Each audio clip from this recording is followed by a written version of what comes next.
여러분들 오해하시면 안 되는 게 우리가 길게 봤을 때 경험적으로 자산이 언제 산 사람이 시간이 흘러서 승자가 되는지 잘 생각을 해보시라 이거예요.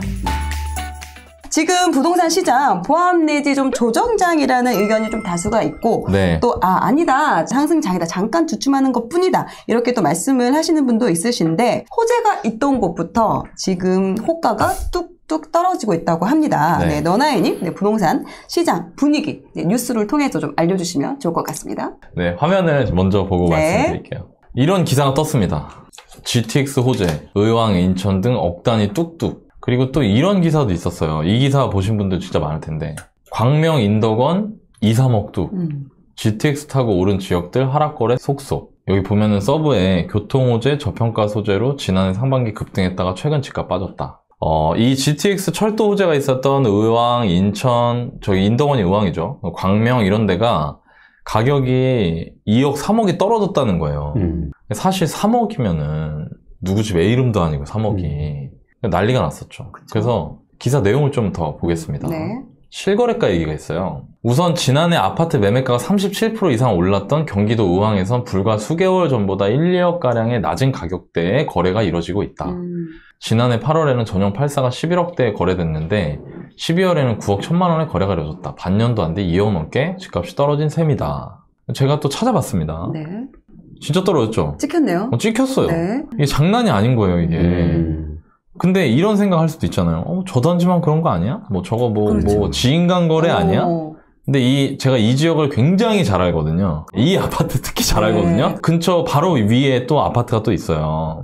레미안 에버하임이라는 아파트가 있습니다. 이것도 장난이 아니고 보세요. 10억 지었다 8억으로 내려온 거예요. 얘만 그런 게 아니라 또 있어요. 저 레미안 내손동에서 인덕원 쪽으로 나가는 길에 있는 푸른마을 인덕원대우 아파트인데 연식은 좀 얘네보다 좀 더 됐지만 단지 잘 돼 있어요. 얘가 GTX나 뭐 월판선 이런 호재가 얘가 이제 딱 잘 물려 있어가지고 여기서 더 가깝거든요. 얘 가격이 엄청나게 올랐습니다, 진짜. 근데 이게 이렇게 떨어져서 거래가 된 거예요, 3건이나. 한 건도 아니고. 3건이나. 그러니까 뭐 지인간거래나 뭐다 하면은 뭐 되겠지만 제가 왜 이 단지들 픽했냐면 이 단지들이 선호도가 높아요. 왜냐면 얘는 새 거거든요, 얘네들이. 비교적 새 거죠. 이제 입주 10년 차 정도 됐을 테니까. 그러니까 이런 아파트들이 전부 일제히 가격이 이렇게 빠진 거예요. 일단 기사에 나와 있는 의왕 지역 아파트 급등 후 실거래가 하락은 사실입니다. 그리고 또 이런 내용이 있어요, 기사에. 호재로 이슈가 되면서 과하게 오른 것이다. 전문가들은 지난해 GTX 라인 지역들의 집값이 다소 과하게 올랐다는 점에는 한 목소리를 내고 있다. 특히 실질적 수요가 몰렸다기보다는 GTX 개통 발표 자체가 투자 호재로 작용하면서 집값이 급등했다. 호재가 있어서 급등했다 이거예요. 더 많이 올랐다 이거죠. 그리고 이게 이제 기사에 나와 있는 참고 자료입니다. 지금 GTX 호재 주요 지역들이에요. 인천 연수구, 이건 GTX B노선 들어가는 데고요. 덕양구, 뭐 A노선 지나가는데, 화성은 이제 동탄이 있기 때문이거든요. GTX A노선 지나가는. 동안구, 이거 의왕하고 이제 이쪽 지나가는 거죠. 그러니까 이런 GTX 노선들이 지나가는 데를 딱 골라서 이렇게 제시를 해줬어요. 상승률을. 45% 올랐대. 이 연수가 여러분들 잘 아시는 인천 대장 송도 있는 데잖아요. 근데 진짜 많이 오르긴 많이 올랐거든요. 여기가 그 국평이라 그러죠. 전용 84 기준으로 10억이 안 됐습니다. 2020년도에. 근데 이게 지금 전용 84 기준으로 막 15억 가까이. 그러니까 어마어마하게 올라간 거예요. 거의 50%가 가깝게. 그렇게 많이 올라갔거든요. 이것도 마찬가지예요. 이것도 제시된 5개 지역은 모두 GTX 노선 지역이고요. 상승한 것도 사실입니다. 즉 기사에 제시된 내용만큼은 사실이란 얘기예요. 근데 되게 재밌는 게 GTX 호재가 있는 지역만 나와 있죠. 한 달인가 2달 전에 이걸 구해줘 하면서 기사 보시는 요령 알려드렸는데, 그러니까 사실이랑 진실이 달라요. 사실은 여기 나와 있는 건 사실이거든요. 근데 중요한 거는 기사에 제시되어 있지 않은 나머지 사항들도 봐야 되거든요.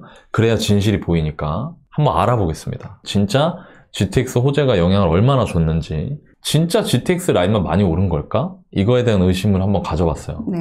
그리고 데이터를 이제 확인을 하기 시작했습니다, 제가. 지금 여러분들이 보고 계시는 화면에 나온 이 자료는 KB 월간 통계 자료이고요. KB 월간 통계가 너무너무 친절합니다, 진짜. 비교 시점까지 해가지고 상승률을 확인할 수 있어요. 그럼 이게 2020년 12월 대비 2021년 12월이니까 정확하게 2021년 연간 상승률을 보여주는 겁니다. 매매로 선택을 했고요. 아파트만 봤어요. 좀 전에 기사에 나와 있던 지역들, 즉 GTX A, B, C 노선이 지나가는 지역들의 상승률은 요렇게 됩니다. 보면 덕양구 36.7%, 아까 기사에 36.7%였거든요. 네. 그러니까 기사는 사실이에요. 이거 보고 만드신 것 같아요, 제가 보니까. 안양 동안구 27.9%, 의왕시 37.4%, 화성시 31.7%, 8% 이렇게 올라갔어요. 네. 근데 되게 재밌는 게 GTX 호재 타고 올랐다 이렇게 돼 있죠. 그리고 제가 이거를 말씀드린 이유가 여러분들 주변에 부동산 투자하거나 부동산 뭐 매수를 하려고 한다거나 할 때 항상 저희 지난주 구해줘월부 사연으로 전화 주셨던 우리 그 중랑구 쪽 그 집 매수하셨다 계약 취소하셨던 그분도 그렇고 빼놓지 않고 말하는 게 있습니다. 그게 뭐냐? 개발 호재. 여기 호재도 있고요. 여기 호재가 있어서 여기 호재가 있으니까 내 집 마련 하고 싶어요. 뭐 이런 식으로 말씀하시거든요. 그건 뭐냐면 일반 분들은 호재가 있으면 뭐라도 더 될 것 같은 거예요. 더 오를 것 같고. 그렇죠. 얘네 말고 다른 데 오르는 애들이 있어요. 제가 파란색으로 표시를 해놨는데 요런 애들이 있습니다. 보세요. 평택 36.6%. 더 많이 올랐죠. 오산. 오산이 거의 뭐 1등이네요. 제일 많이 올랐어요. 제일 많이 올랐는데 49.3% 올랐어요. 안성 38.5% 올랐고요. 동두천 39.2% 올랐어요. 되게 재밌는 게 여기 GTX 가냐. 오히려 완전 외곽 지역인데요? 안 가요. 평택, 오산, 안성, 동두천에는 GTX 호재가 없어요. 그러니까 이게 무슨 얘기냐면 기사에 나와 있는 팩트는 사실은 맞는데요. 거기 나와 있지 않은 것까지 다 보셔야 된다 이거예요. 그래야 진짜가 보인다. GTX 라인만 오른 게 아니고 그간 소외제였던 외곽 지역이 전부 다 오른 거예요. 이게 진실이에요. 한마디로 2021년은 그동안 오르지 않았던 지역과 상품까지 전부 다 급등했던 시장이라고 정리를 해야 되는 게 맞는 거지. GTX 호재도 타고 거기만 올라간다? 그리고 거기가 제일 많이 올라간다? 이게 아니라는 거죠. 이걸 아셔야 돼요. 그래야 여러분들이 매수 의사결정을 하실 때 호재가 있으니까 단순히 호재가 있다는 이유만으로 다른 나머지 상황을 보지 않고 거기를 마음을 뺏기는 거를 막을 수 있다 이겁니다. 여러분들이 호재를 바라보시는 분들이 많아요. 그리고 저도 호재가 중요한 역할을 한다고 생각을 합니다. 근데 호재를 바라보시는 올바른 자세가 있어요. 특히 내 집 마련과 관련해서 부동산에 갔는데 호재 얘기를 내가 들었다. 그럼 마음이 어떻게 되냐면 더 움직여요. 제가 아직도 기억나는 게 저 투자 초창기 때 부동산 사장님이 저한테 아무 말도 안 하고요. 여기 이거 뚫리면 2, 3천 원 더 오를 거예요 라고 말을 했는데 나 진짜 그때 그 부동산 사장님하고 얘기했던 거 기억 하나도 안 나고 그것만 기억나. 지금도. 그러니까 마음이 확 뺏기거든요. 근데 중요한 거는 호재가 있다고 해서 더 많이 오르거나 그런 게 아니라는 겁니다. 호재가 없는 걸 포함해서 더 좋은 선택지가 무엇일까를 고민하셔야 돼요. 항상. 그러니까 호재가 있는 지역에 내가 내 집 마련을 하고 싶은데 그때 한번 생각을 해봐야 된다. 그리고 그때 판단의 기준에서 제일 중요한 건 가격에 반영돼 있는가 안 돼 있는가 중요하다는 거예요. 네. 가격에 반영이 돼 있으면 안 된다. 호재에. 그리고 호재가 있으면 호재를 무적으로 생각하시는데 호재가 있는데 12억 찍었던 게 9억 찍을 수는 없거든요. 그러니까 그거는 완전 다른 얘기라는 거예요. 호재 있으면 안 떨어진다? 그런 건 없다 이겁니다. 마지막으로 세 번째가 호재의 실현 가능성이에요. GTX 하도 막 얘기를 많이 하는데 GTX A, B, C, 뭐 D 노선도 얘기하는데 네. D 노선은 이제 됐고요. 그것도 막 시위하고 난리 났었어요. 김부선 되고 나서. A 노선, B 노선, C 노선이 그나마 지금 뭐 예타나 이런 과정까지 왔으니까. 그 중에 착공한 건 A밖에 없어요. 이 GTX 노선은 일반 지하철이나 뭐 그냥 트램 이런 거랑 좀 달라가지고 대심도거든요. 그러니까 깊게 파고 속도를 빠르게 해야 되기 때문에 직선으로 연결하고 이런 과정에서 공사 기간이나 이런 게 얼마나 걸릴지 몰라요. 근데 실제로는 일단은 공사를 하고 있는 거는 A 노선이에요. B 노선, C 노선은 공사도 안 해요. 옛날에 경의선 아세요? 경의중앙선? 경의중앙선 20년 걸렸거든요. 네. 그러니까 뭐 그 정도 걸릴 수 있다 이겁니다. 그러니까 여러분들이 호재가 일단 이게 진짜 될까? 그리고 내가 살면서 그 지하철 타고 다닐 수 있을까? 이런 걸 감안해서 내 집 마련을 하셔야 된다 이거예요. 이게 있다는 이유만으로 가격이 급하게 올라서 가격이 다 반영이 돼버리면 생각을 다시 해봐야 된다. 오히려 호재 없는 데가 더 싸고 내 집 마련하기 더 좋을 수도 있다는 걸 아셔야 된다는 거죠. 제가 여기 사람의 마음은 빛보다 빠르다고 했는데 개통은 10년이야. 근데 내 마음은 내가 그 얘기를 듣는 순간 여기서 GTX 타고 출퇴근하는 상상을 해버리는 거죠. 그러면서 마음이 움직이는 거예요. 그러니까 항상 조심하셔야 된다. 또 있습니다. 두 번째는 이게 아파트야 코인이야. 제가 이렇게 써놨는데 이 변동성을 보세요. 저 놀랍지 않습니까? 이게 솔직히 말이 그렇지 가끔 제 주변 분들한테 차트 볼 때 감정이입해서 봐야지 공부가 된다고 얘기를 하는데 여러분들이 만약에 11억 5천 정도에 샀다 해봐요. 근데 사고 나서 한 6개월 있다가 9억 천에 거래가 되는 거예요. 그럼 잠이 올까요? 급등기에 섣불리 달려들면 조정기 견디기가 힘들어요. 특히 멘탈이랑 재정 상황이. 여러분들 저희 방송 오래 보신 분들은 아시겠지만 급등기나 이럴 때 제가 쫓아가면서 영끌해서 무리하지 말고 항상 가격 기준으로 내가 감당할 수 있는 가격을 세워놓고 그 안에서 매수해야 된다고 얘기를 하는 이유가 급등기에 섣불리 달리면 되면 조정기에 견디기 힘들거든요. 근데 사람들이 오해하는 게 있어요. 아, 그건 주식이나 코인이라 그렇지 부동산 그러겠어? 라고 하는데 많이 오를 땐 진짜 부동산도 마찬가지로 저는 되게 위험하다고 생각해요. 물론 이랬다 다시 올라갈 수도 있어요. 근데 어찌됐건 간에 내가 가격을 싸게 살 수 있으면 싸게 사야 되고 마음의 조급함을 통제하는 게 굉장히 중요하거든요. 부동산 의사결정을 많이 안 하기 때문에. 이럴 때 어떻게 해야 될까? 급등기에. 내가 급등기에 내 집 마련을 해야 되는 절체절명의 시기에 놓이면 난 어떻게 해야 될까에 대해서 말씀을 좀 드리려고요. 네. 제가 서울, 부산, 인천 요 정도 해가지고 임의로 아파트를 몇 개를 좀 보여드릴게요. 네. 이거는 아시는 분들 아시겠지만 광진구 대장이죠. 광장동은 여기가 이제 학군지구, 입지 조건이 좋아요. 한강도 면에 있고 여기 있는 현대 프라임 아파트입니다. 여기 지금 12, 13, 14, 15동은 한강뷰도 나오거든요. 요 다리 건너면 바로 이제 잠실이에요. 이런 데 있는 아파트도 항상 급등 이후에는 조정이 있어요. 급등이라는 건 짧은 기간 많이 오르는 걸 말하는 거거든요. 그 패턴을 볼 수 있다는 거예요. 요럴 때 보세요, 여러분. 이때가 이제 대책 나왔을 때거든요. 정책 나왔을 때. 이때도 정책 나왔을 때예요. 물론 이 이후에 다시 튀어 올라가긴 하지만 내가 이때 이렇게 급하게 올라가는 거 따라붙어서 살려고 하는 것보다 이때가 만약에 내가 영끌이 된다. 그럼 기다릴 줄 알거나 다른 데를 봐야 된다는 거예요. 왜냐면 기다렸을 때 꼭 이렇게 거래할 수 있는 것들이 있거든요. 그러니까 이런 부분들이 있다는 거. 이거는 부산 해운대 좌동에 있는 벽산 아파트입니다. 네, 여기 보세요. 항상 급하게 따라가면 나중에 장기적으로 보면 올라가긴 하지만 내가 요 시기에 되게 마음이 힘든 마음고생을 많이 하거든요. 항상 제가 영끌하지 말라고 그렇게 말을 하는데 이럴 때 마음 달아가지고 내가 이거 대출 낼 수 있는지 안 되는지도 모르고 막 그냥 계약금 넣어버리고 이런단 말이에요. 그랬다가 이때가 오잖아요. 그럼 이때 이렇게 버티면 되잖아 라고 하는데 그거 못하고 이때 다 넘겨요. 힘들다고요, 이때. 예를 들어 내 가격 마지노선이 3억 5천이었다. 근데 이렇게 올라갔잖아요. 그럼 기다렸는데 기회가 안 와. 그럼 딴 데 보거나. 우리 아예 다른 그렇게 해야지 내가 막 쫓아가면 안 된다 이겁니다. 삼산타운 7단지 이거 인천에 있는 거거든요. 이것도 마찬가지예요. 이럴 때 눌림목이 생겨요. 이럴 때 내 예산에 들어오면 매수하면 되는 거예요.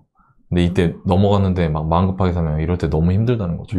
급등하는 시장에 대처하실 때는 내가 마음을 그 아파트만 사야겠다는 생각을 하시면 안 돼요. 이 아파트 무조건 사야겠다는 생각을 하시면 이미 여러분들은 지고 들어가는 거예요. 거기에서 시장을 넓게 봐놔야 돼요. 미리 공부를 해놔야 돼. 나는 한 7억 정도까지가 내가 살 수 있는 무리하지 않는 범위다. 그럼 7억으로 살 수 있는 아파트를 여러 개를 만드세요. 그러면 급등이 똑같이 전부 다 같은 지역에서 동시에 오진 않거든요. 잘? 어느 지역에서 출발하거나 이런 식이지. 그럼 내가 보려고 했던 1번 후보, 2번 후보 했을 때 1번 후보가 막 갑자기 급등을 해. 그래서 7억을 뚫고 넘어갔어요. 그러면 2번을 보거나 두 번째가 잠깐 기다려 보는 거야. 너무 급하게 올라간다 싶으면. 왜냐면 항상 급등된 조정이 있거든요. 전 지금도 그런 시기 같아요. 매물이 쌓이면서 막 이렇게 힘들어지는 시기니까 거래가. 조정기가 안 되면 나머지 후보에 매수를 한다. 그러니까 이렇게 좀 느긋한 마음을 가지셔야지. 특히 초보자분들 또 지금처럼 상승장이 7년, 8년 동안 지속된 상황에서는 이게 움직이면은 엄청 마음 조급해 하시더라고요. 그러니까 제가 솔직히 말씀드리면요, 여러분. 이제 2022년 새해가 됐잖아요. 근데 올해 이게 위로 갈지 떨어질지는 모르겠어요. 근데 만약에 올라간다. 그러면 굉장히 많은 분들이 달려들 겁니다, 또. 만약에 그런 시기가 오면 제가 여러분들한테 말씀드린 이 두 가지를 꼭 기억해 두셨다가 급하지 않게 잘못된 매수를 하지 않으셨으면 좋겠습니다. 실제적으로 GTX 호재가 있는 지역만 많이 올라서 떨어진 게 아니고 전체적으로 그동안 좀 소외되었던 외곽 지역까지 실제적으로는 지금 많이 오른 상태인 거네요. 그렇죠. 그러니까 그러니까 시장을 다 봐야 돼요. 그러니까 일부 테마를 갖고 보려고 하면 자꾸 오해하게 되거든요. 그러니까 GTX 있었던 데만 올랐거나 아니면 GTX 있었던 데가 진짜 제일 많이 올랐고 또 거기만 떨어졌냐? 그게 아니라 전반적으로 작년 시장은 수도권 최외곽지 혹은 수도권에서 선호도가 떨어지는 상품들이 가격이 일제히 올라갔던 시장이라는 거죠. 그리고 그렇게 급등이 있으면 항상 조정이 있어요. 제가 놀라운 게 이제 부동산 관심 가지시는 분들 많잖아요. 네. 이분들은 7년 동안 상승장이면 7년 동안 내리 미친 듯이 오른 줄 아는데 그게 아니거든요. 조금 때려 픽 조금 떨어지고 이런 식으로 갔었거든요. 반대로 얘기하면 너무 급하게 오르면 그 뒤에 뭐 3개월이든 6개월이든 쉬어가는 기간 조정기가 있었어요. 항상. 근데 그럴 때 꼭대기 잡은 사람들은 그 기간 동안 너무너무 힘든 거지. 이런 뉴스를 봐도 그 지역만 볼 게 아니라 전체 경기 전체 다 지역을 봐야죠. 다 같이 봐야 되는 네. 부분이 있네요. 네, 그쵸. 아마 이제 사실 지금 이렇게 호재 지역에 있는 매수한 분들은 아마 이런 기사 보면 좀 걱정이 좀 많이 되실 많을 것 거예요. 같아요. 맞아요. 네. 그리고 반면에 또 이제 무주택자나 1주택자 분들은 지금 사야 되나? 기회인가? 또 갈아타야 되나? 이런 생각을 하는데 사실 아까 호재가 그러면은 뭐 어떻게 봐야 부동산에서 호재는 약간 테마랑 비슷해요. 왜냐하면 호재가 상승장에서는 약간 불의 기름처럼 되거든요. 만약에 하락장이 물이 되면 그 기름이 아무 소용이 없잖아요. 그러니까 그만큼 또 이제 내려가기 때문에 조금 그런 관점이 있고 사실 이게 참 어려운 게 지금 이 시기가 만약에 본인이 이제 조금 이게 타이밍자 많은 분들이 굉장히 그런 걸 많이 해요. 사실 부동산에서 그렇게 내가 무릎에 사서 어깨에 팔아야지. 아 지금 너무 고점이야. 이제 더 오를 때가 없지 않아? 근데 그런 분들이 사실은 지금 그래서 못 산 사람들은 지금 엄청나게 마음이 힘들 거예요. 그렇죠. 네, 근데 그분이 또 하락이 또 기다리고 있지만 아까 나님 한 것처럼 더 빠질 것 같지만 또 이제 V자 반등을 또 확고했거든요. 그래서 오히려 지금 꼭 내 집 마련이 필요하고 정말 고민한 분들은 저는 개인적으로 고점에서 뭐 10% 15% 빠진 것들은 매수해도 괜찮지 않을까? 네. 오히려 기회가 아닐까? 네. 근데 많은 분들이 되게 안타까운 게 이럴 때는 매수하려고 하지 않아요. 절대 안 네, 해요. 물론 이것도 지역에 따라 다르긴 합니다. 내가 꼭 그 지역에 살아야 되고 또 그 지역에도 수요가 많은 지역이라면 서울같이 좀 그렇게 보는 것도 의미가 있지 않을까라고 생각이 들어요. 네, 근데 또 이제 많은 분들이 또 지금 같을 때는 다 하락한다고 또 하는데 다시 상승이 일어나면 멘붕에 빠지거든요. 그러니까요. 네, 그리고 막 그때 달려드니까 네. 많은 분들이 좀 약간 반대로 가야 되는데 왜 그런 말 있잖아요. 불황일 때 사서 호황일 때 팔아라. 네, 근데 거의 그걸 못 하시더라고요. 네. 네, 못 하기 때문에 그런 부분들을 잘 고민하시면 좋지 않을까 생각이 들었어요. 아까 보여드렸던 그 아파트들 있잖아요. 인덕원 네네. 쪽에. 네.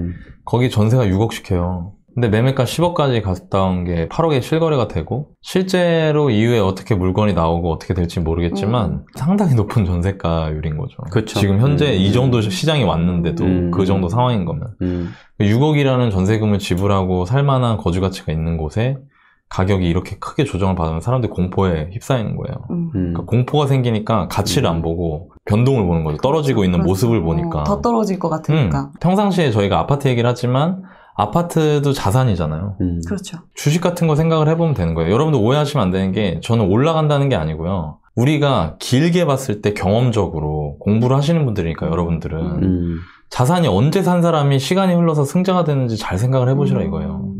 코로나 때 1400 2월달 3월달 그때가 이렇게 되고 있었잖아요. 맞아요. 근데 그때 투자했던 사람들이 주식은 또 짧으니까 뭐 벌써 웃지만 그러니까 그런 부분들을 특히 실거주 내 집 마련 고민하시는 분들은 그런 걸 고려해서 보시면 어떨까라는 생각이 저는 좀 들어요. 1주택 갈아타기 하시는 분들도 좀 유심히 그쵸. 볼 필요가 있겠네요. 예, 예. 특히 뭐 이런 지역들, 특히 지금 뭐 많이 떨어진다고 하는 지역들이 내가 원래 들어가고 싶었던 지역이다. 이런 분들 같은 경우에는 내 물건 팔릴만 한가 상황을 좀 보시고 그게 가능할 것 같으면 뭐 시도해 보시는 것도 나쁘지 않지 않을까라는 생각이 듭니다.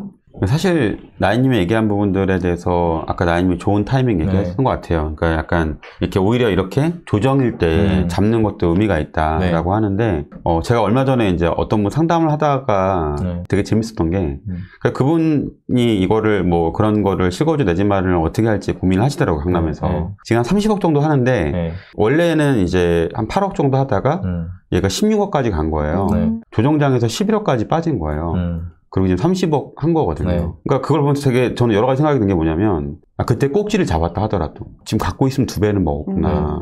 그러니까 가치 있는 지역에서 너무 타이밍을 재려고 하는 것들이 그게 좀 약간 되게 결정을 못하는 게 아닌가 생각이 들고 내가 잘 모르면 가치만 봐도 되는데 다들 이제 내가 사실 타이밍을 본다는 거는 진짜 웬만한 전문가밖에 못 봐요. 그렇죠. 제가 볼 때 전체 투자자에서 아마 거의 10% 이내? 국민으로 따지면 1% 이내거든요. 뭐 제대로 매도 매수 해본 적이 10건이 안 되는데 이걸 잡으려고 하는 거는 10건이 뭐야. 사실 수십 건은 돼야지 사실은 알게 되는 건데 근데 이거 잡으려고 하는 건 제가 볼 때는 좀 약간 메타인지가 부족한 게 아닌가라고 생각이 들어요. 네. 한 푼이라도 좀 싸게 사고 싶은 그런 마음이 들지만 오히려 그런 타이밍, 그런 걸 찾으려고 하는 것 자체가 오히려 할 수 없다라고 오히려 인정을 해야 되겠네요. 내가 못하는 거 못한다고 인정해야 돼요. 그게 핵심인 것 이게 같아요. 정말 중요해요. 그게 핵심인 것 같아.